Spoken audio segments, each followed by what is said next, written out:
Here to tell us about what's next for SFU is SFU's President and Vice Chancellor, Joy Johnson. Now, I know for almost all of you, she needs no introduction, but I'm going to list some of her impressive accomplishments regardless. Joy has been President and Vice Chancellor of the university since September 2020, and she's also a professor in SFU's Faculty of Health Sciences. Prior to her appointment as president, Joy was SFU's Vice President, Research and International, and she oversaw during her tenure the evolution of cutting-edge research, innovation, and international engagement across all of SFU's 8 faculties. Joy also has a distinguished career in academics and research. She's an elected Fellow of the Canadian Academy of Health Sciences, a Fellow of the Royal Society of Canada, and she's co-authored more than 180 peer-reviewed articles. I don't even think I've read 180 peer-reviewed articles, so I think she's been busy since 2020, but maybe some more to come in the future. So without further ado, come on up here, Joy. Thank you, thank you.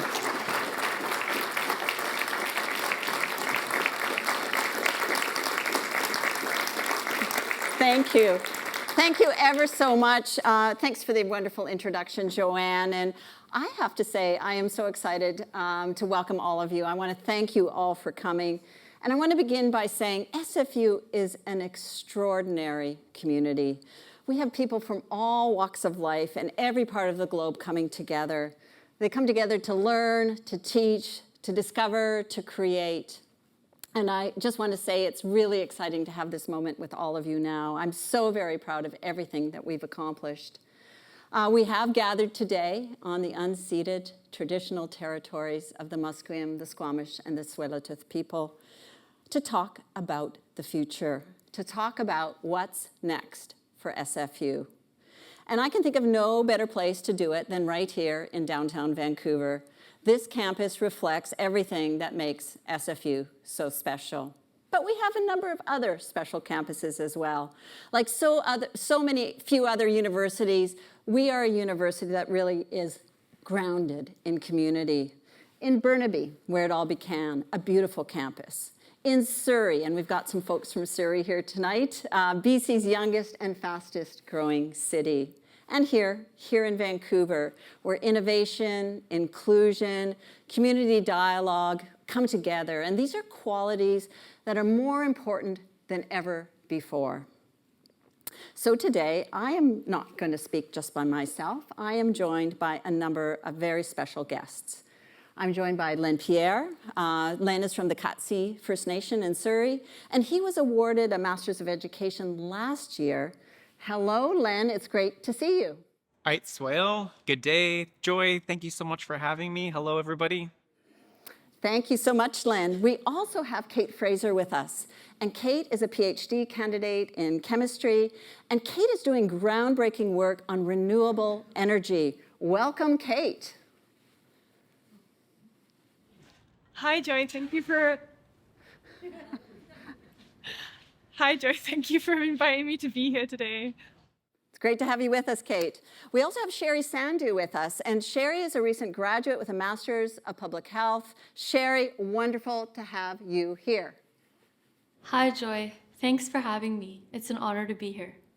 And last but not least, we have Dr. Bettina Cennarelli. Bettina is the Director of Student Affairs in the Faculty of Arts and Social Sciences. Bettina, thank you for everything that you do. Thank you so much, Joy, for including me in this discussion. So I've asked Len, Kate, Sherry, and Bettina to join us today because they're going to help me answer the question, what's next for SFU? And I have to say, these 4 individuals, they inspire me. And they are ready. They're ready to meet the moment. The kind of work that they do is really what drew me to Simon Fraser University. Okay, this is a big reveal. That's me at a very young age. And I have to admit, at that time, I really had no notion that I'd become a university president. But I was lucky enough to initially get a degree in nursing and work as a nurse. But then when I went back and did my master's and PhD, it's really when the light went on and I understood how powerful post-secondary education is. how powerful it is in terms of really shaping minds and lives, in terms of our educational mission, but also the importance of research, the research that we can conduct at universities to make a real impact in the world. And so here I am today, and it's such a pleasure to be part of this incredible university. And it's a university that at our founding was known as a radical campus. And I have to admit, there's something about that that I really like, the notion of being radical. It's really initially was seen as a fearless university that takes risks, gives voice to difficult and unconventional ideas. And we, over the years, have built on that tradition, and we've become known as Canada's engaged university. So what that means to me is that we work with our communities, we mobilize knowledge, we take ideas, and we try to make a difference for people, for our communities, for industry. Through all of this, we remain committed to academic freedom and open intellectual inquiry. So very important for a university. And I must say, at SFU, we're not just witnesses to history. We are shaping history together. And today, at this moment of change and incredible uncertainty, in the face of so many challenges, with hope for a better future, SFU is ready. It's ready to take the next big step in our journey to meet the moment as only we can. The strategy that we're launching today is called What's Next? And for more than a year, that colon that you see on the screen after the word next was a question mark. We asked the question, what's next?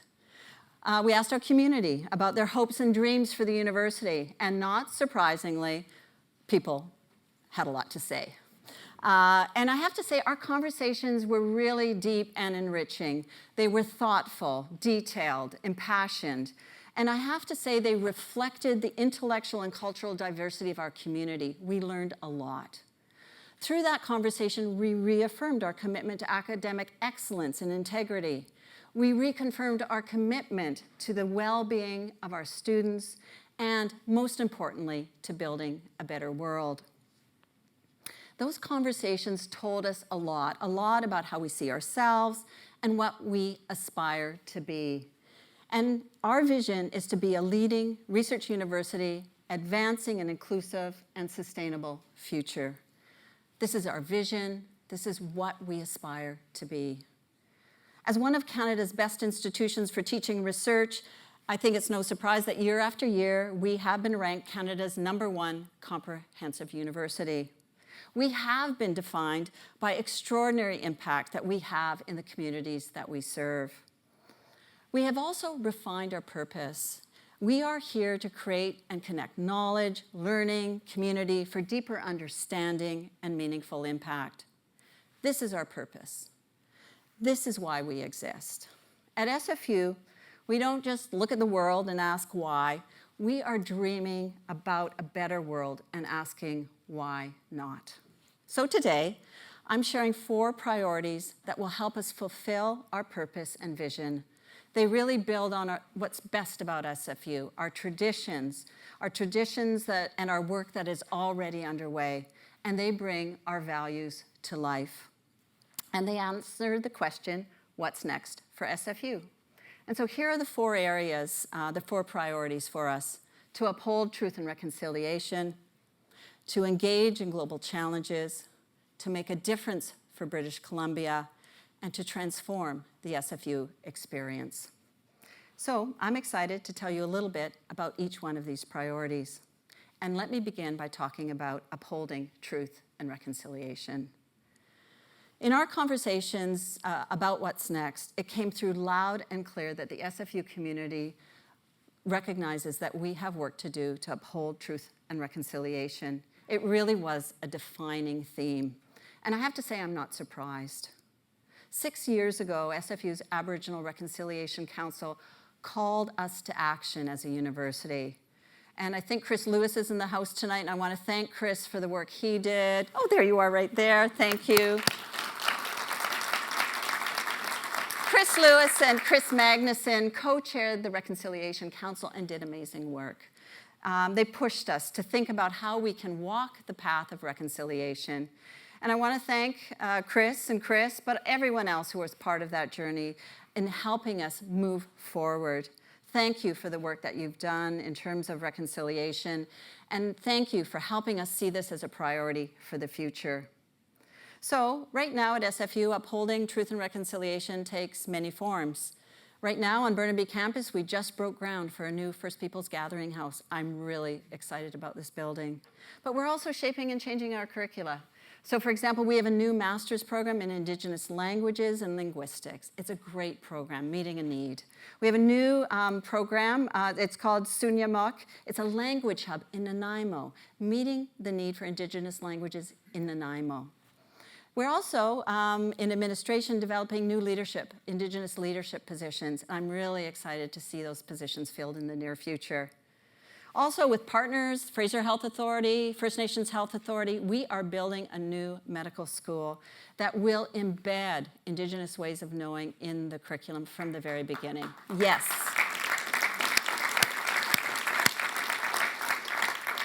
So I will say we have begun to walk this path, but there are many, many more miles to go. And it's what's next that is going to propel us forward. In the strategy, we've made a number of concrete commitments about how we're going to achieve this, and they're listed here. But I have to say, I'm particularly excited about the third priority, developing a new Indigenous strategic plan. That's going to help us really gather up all the work we're doing, strengthen it, and figure out what our next steps need to be. And I'm really counting on Chris and others to help us move forward with that. So for now, I'm going to turn to Len. Len I introduced earlier, and I'm going to ask him to speak a little bit more about this initiative. Aichka, thank you so much, Joy.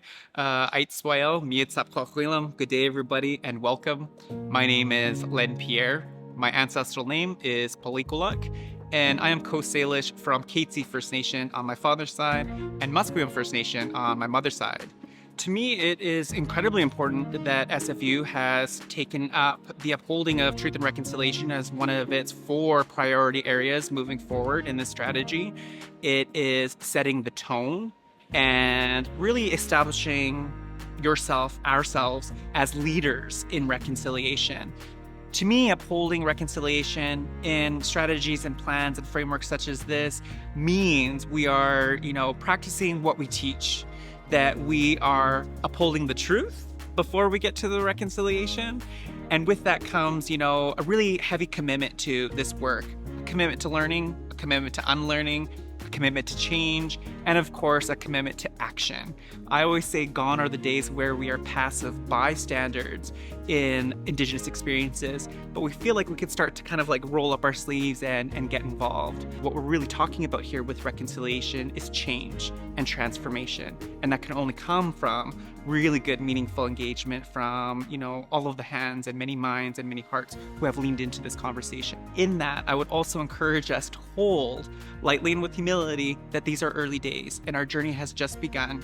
Yes, we have come a long way, but we have so much farther to go. So with that, I just want to say thank you, Haitsepka CM in my language. Thank you for being here. Thank you to all of you as leaders and executive leaders within SFU for picking up the change, picking up these very important messages and teachings that you have garnered along the way and now hardwiring it into action. With that, I will hand the floor back over to you, Joy. Thank you so much for having me, and I hope you have a great rest of your time. Haitsepka CM. Thank you all. Amazing.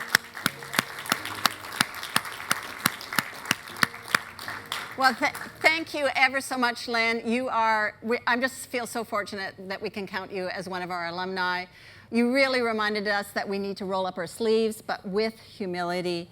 One question I have for you, though, is what are some specific actions that people today can take to move forward with reconciliation? You touched on that, but I'd love to hear more from you.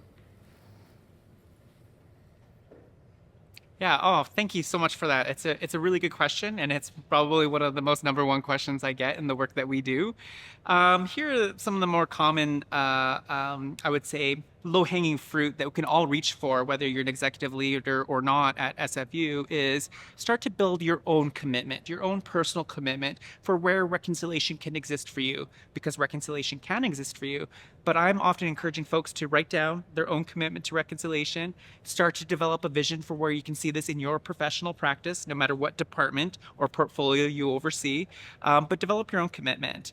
That commitment could be a commitment to more learning, unlearning, and of course, being familiar with the truth before we get to the action pieces. It's truth before reconciliation. Thank you so much, Len. Great to have you with us. And I just think the reminder for all of us to think about our own personal actions is very, very important. So thank you for that lesson. I have to say, upholding truth and reconciliation really does speak to the powerful role that universities can play to push society forward to meet this moment. And it is a role that SFU has embraced. I think it's fitting that the next priority in our strategy is to engage in global challenges. It's been said, and I know you've heard this from me before, that there are some decades when nothing happens, and then there are some weeks when decades happen. And we are living through a series of those weeks. These are, I have to say, very challenging times for all of us. We are at an inflection point in history. We have the aftershocks of the pandemic. I said earlier to someone, we will never be the same. We have a war raging in Europe and in other countries around the globe. We have a climate crisis, and democracy is threatened in so many countries.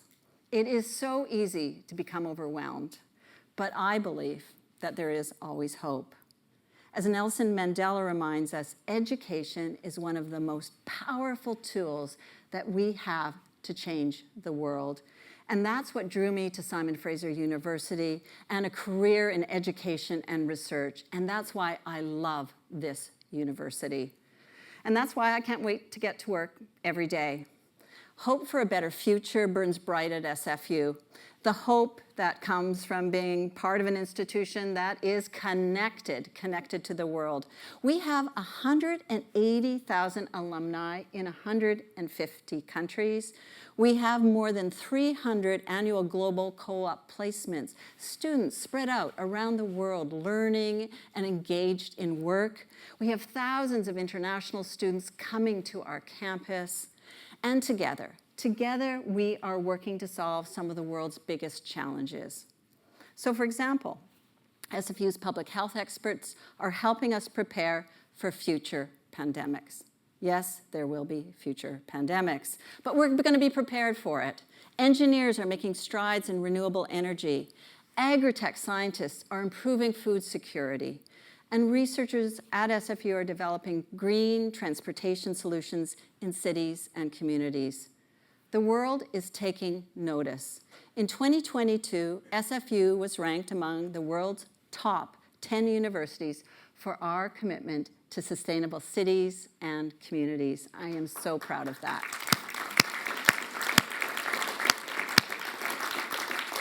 We were also ranked among the top 10 universities in Canada for our commitment to climate action. And a little bit of a sneak preview, the Times 2023 impact rankings are going to be released tomorrow. And all I can say to you is that we're going to have a lot to celebrate, so stay tuned. Despite all this work, I believe we can do even more, and I know that you do too. So through What's Next, we're going to continue to engage the world. We're going to leverage our resources and our connections and our partnerships to tackle the pressing issues of our time, from climate change to global inequality. So again, as you can see on the screen, we've got some big ideas about how to move forward with this priority. One of the areas, again, the third bullet, invest in a world-class faculty and infrastructure. We have to create the conditions so we can attract top talent, that we can attract top students to SFU and provide an amazing research and educational experience. So I'm going to turn it over now to Kate Fraser, who I introduced earlier, to speak a little bit more. Over to you, Kate. Hi Joy, thank you for having me. It's great to be here today. My name's Kate Fraser and I'm currently in the Holcroft Lab, which is C8045 in the Strom Science Centre. I think as a university, in order to attract kind of the best talent, they have to be globally known. You don't want to only be able to pick scientists from one area of the world, you want scientists with all different kinds of backgrounds, all different kinds of knowledge. So engaging in these global challenges means they will be internationally known and internationally renowned. So SFU already has a really international based student body, so they're already engaging in these global challenges. I'm really excited about the research I'm doing because of the impact it has on a worldwide scale. So the plastics we make in the Holcroft Lab have a positive charge, so they can transport the negative ions and complete the circuit within a fuel cell. The fuel cell itself is a hydrogen-based device, so we can use hydrogen to replace fossil fuels and put the fuel cell inside a car, and instead of filling up your car with gasoline, you'd fill it up with hydrogen. And when you burn the hydrogen, you'll only release water and oxygen. So SFU as a whole, they really managed to culture a really welcoming and really innovative environment for these new discoveries to come about. And they really support researchers right from undergrads to professors to be involved in tackling these global problems, and quite specifically, in my case, the climate crisis. And with that, I would like to thank you, and back to you, Joy. Amazing. We are so lucky to have graduate students like Kate at Simon Fraser University. Kate, first of all, thank you for the chemistry lesson. Always appreciated. And I'm just so impressed with the work that you're doing in the Holcroft Lab. Amazing. Moving forward with that work related to hydrogen. What do you find is most exciting about the work that you're doing? I'm wondering if you could say more about that. Yeah, that's a great question, Joyce. So the thing that excites me most about the research we're doing is the fact that all the things we find out in the lab, we know will have a great impact as we go forward and try and tackle the climate crisis. The temperature of the Earth is increasing. We know we need to replace fossil fuels. So it's really nice to know that the work in the lab and the knowledge that we're gaining in the lab is really applicable to the problems that are happening across the entire world. Thank you so much, Kate. It's really wonderful to see researchers like Kate really doing work that will have immediate impact. So thank you, thank you, thank you. I think you're getting the sense we are a deeply engaged community. And I really do see us as an engine, as a university, an engine for innovation, an engine for equality, and also for social mobility, helping students really realize their dreams. We are, I want to say, a public university with a public purpose. And that extends to the communities that we serve. And I believe that SFU has always been the university for British Columbia. You can see a number of examples on the screen of things that we've done over the years. But I think of particular interest to this campus, we are the public square for community dialogue. Downtown, we bring people together to talk about pressing issues of the day. Evidence-informed discussions that really can help enlighten individuals, help them understand how we might move forward as a community. And in these ways, and so many other ways, SFU is the university for BC. The university that makes a difference for everyone. Canada's engaged university. And again, through What's Next, we will build a better, more sustainable, more prosperous, healthy province for all British Columbians, wherever they live. So again, we're going to see more big ideas on the screen. And I want to say I'm particularly excited about establishing a socially accountable medical school to serve BC's diverse communities. I want to spend a few moments on this initiative in particular because I think it just embodies what SFU is all about. We are answering the call, a really important call for this province. We're going to graduate physicians with competencies to provide team-based healthcare and serve BC's diverse communities. So, by a show of hands, how many in this room currently do not have a family physician or know someone who does not have a family physician? Okay, we have more than half the hands up right now. And I think that just points to the crisis, to the issue that we're facing. And here in British Columbia, we've been asked by the province to develop this medical program to meet the need. And as a former nurse, and again, there's a picture of me with my clipboard, it is a topic that is near and dear to my heart. SFU's new medical school is going to be a different kind of medical school. Different for British Columbia, but different for the country as well. We're going to educate primary care and family practice physicians who are really focusing on serving underserved populations. We're going to ingrain Indigenous perspectives in our programming. And from this foundation, the medical school will help drive transformation of our public healthcare system and support BC's diverse population. So, we're next going to hear from Sherry Sandhu, and Sherry is a recent graduate of SFU with a master's in public health. A few months back, Sherry came when the Premier and the Minister of Health came and spoke at Simon Fraser University, and she was part of the announcement in terms of the planning of our medical school, and she spoke so eloquently. I just felt we had to have her back. And so to talk a little bit about this priority, I'm going to pass it over to Sherry. Thanks so much for that, Joy. I'm so grateful to be here. My name is Sherry Sandhu, and I'm a recent Master's of Public Health graduate from SFU. When I was just coming out of high school, I knew that biology was my passion and health was my passion. I realized that health is so much bigger than just a diagnosis. Health is our families, health is our communities, health is our environment.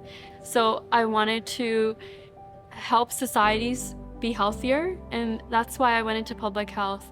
I want to be that person that can listen and have empathy and take care of my community and stand tall with my community. I decided that SFU was going to be my top choice, and I made the right choice by coming to SFU for sure. I want everyone to know that SFU sees us, cares about our communities, and a great example of how they're going to make a difference for BC is the new medical school. We recognize that there's a healthcare crisis, and SFU is not the type of institution to just sit and watch. Every single faculty member is committed to having better education for their students, to be involved, engaged with their students, but also just as much with their communities. The faculty is new and emerging and dynamic. They can really make a new medical school in the way that is going to be revolutionary for BC. And with that, I want to pass it back to Joy and give her thanks for including me.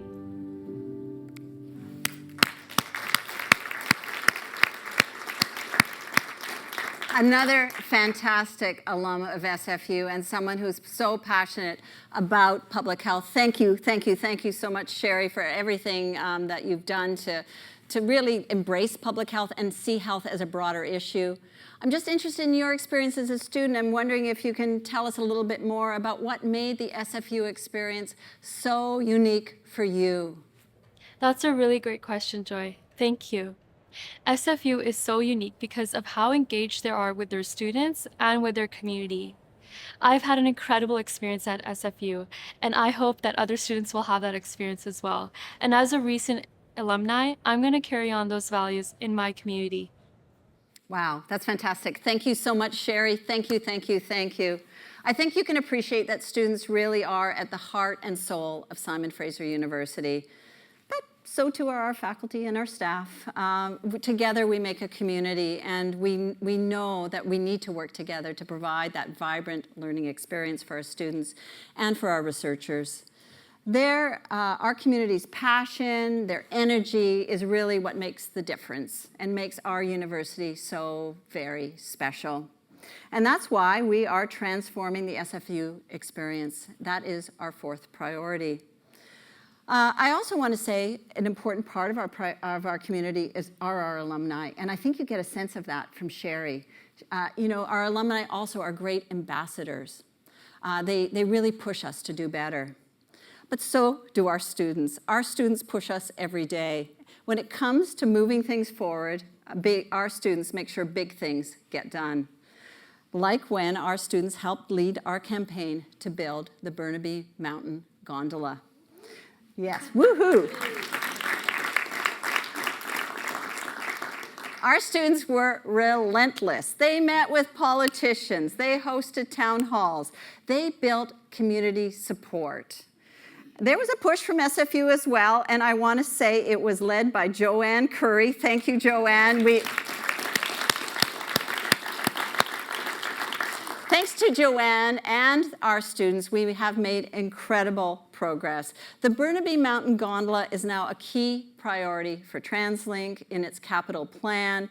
And when it gets built, I didn't say if, I said when it gets built, it is going to make life better. It's going to transform the SFU experience. It's going to make life better for generations of students, faculty, and staff. It really is an incredible accomplishment. And it reflects the priority of transforming the SFU experience. When students come to and choose to come to SFU, they're putting their trust in us. And I believe that we have an obligation to do right by them. We need to provide them with a vibrant student experience. We need to be the best place we possibly can for teaching, for learning, and for research. So through What's Next, we've identified some other great ideas to move this work forward. You see them up here on the screen. They're going to come up. And besides the gondola, I am particularly excited about thinking about sustaining the excellence of an SFU education and what we need to do as a community to really make sure we have vibrant learning experiences for our students. Through What's Next, we're going to be able to move this work forward together. Sustaining the excellence of an SFU education helps us to meet the changing needs of our learners through thinking about new curriculum, new services across our campuses. And this includes thinking about things like mental health, affordability, and flexibility for our students as well. So I'm going to call on our final speaker, Dr. Bettina Cennarelli, to speak about how we're transforming the student experience. Bettina is a force of nature and an extraordinary advocate for our students. So I'm going to pass it over to you, Bettina. I'd love to hear your thoughts. Thank you. Hi, Joy. Thanks so much for including me in this conversation. My name is Bettina Cennarelli, and I'm the Director for Strategic Academic Planning and Student Affairs in the Faculty of Arts and Social Sciences here at SFU. I'm delighted that transforming the student experience is part of the strategic planning process. Why? Because my life are the students here at SFU. As a university, we are working with and we are working for students. We need to think what students wish to get out of university outside of the classroom. Because university is not only taking courses. Of course, this is a large part of the university experience, but the university experience and transforming it also means that we think of what else we want the student to take out of it. My role is to help them to get through this experience in one piece. And to get through it also becoming a better person. And that is where I think transforming the student experience will help SFU also to become a better institution. My passion are the students. And so integrating the student experience into a strategic plan means the world to me. It means the world to me because it means that we are taking our students seriously. And they deserve to be taken seriously. Our role is to help the students finding their way, and then taking the message that they receive here, learning from their experiences in the classroom, to then go out into the world and to change it. So the student experience at SFU will not stay at SFU. It will go out into the communities in Vancouver, in British Columbia, in Canada, and across the world. I think that by turning the perspective on the students in combination with all the other priorities that we want to put out there, turning our attention to the students can only help us to become a better place. And with that, I would like to hand it back to President Johnson. Wow.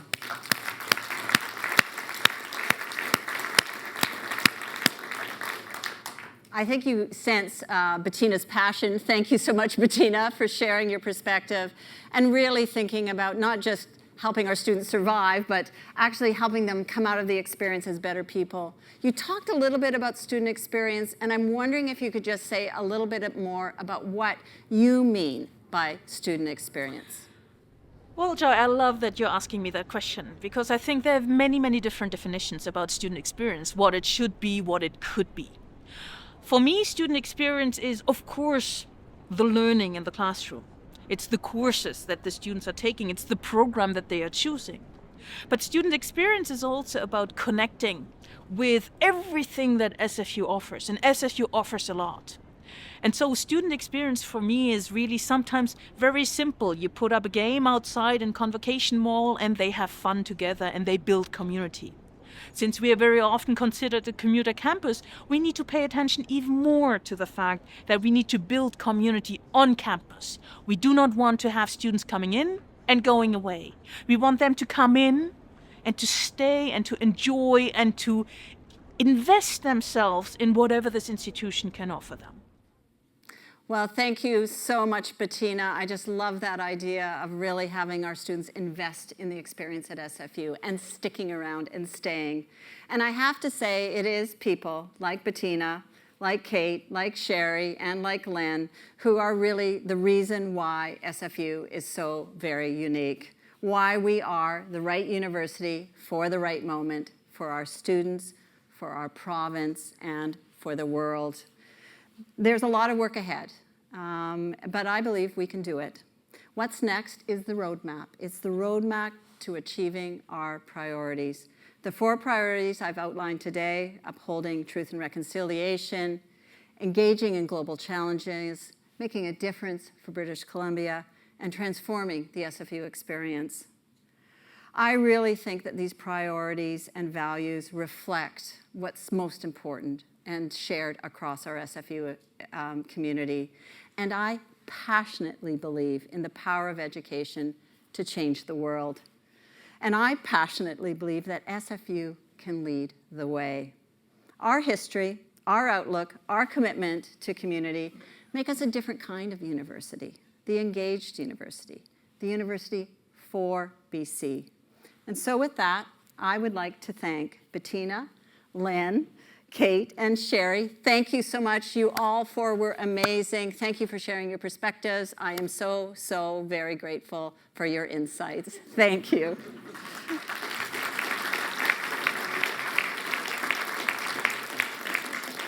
And so, as I look at all of you today, I am filled with a sense of hope and purpose, because the future is not found, it is made. And at this critical time in history of our province and our world, I know that SFU is ready to meet the moment as only we can. And I know you are too. So I want us all to leave here today determined to bring about what's next, to bring what's next to life in our work and in our community. I have to say, I am counting on all of you to help me with that. We are counting on each other. I know we can do it. So let's meet this moment together. Thank you ever so much for being here.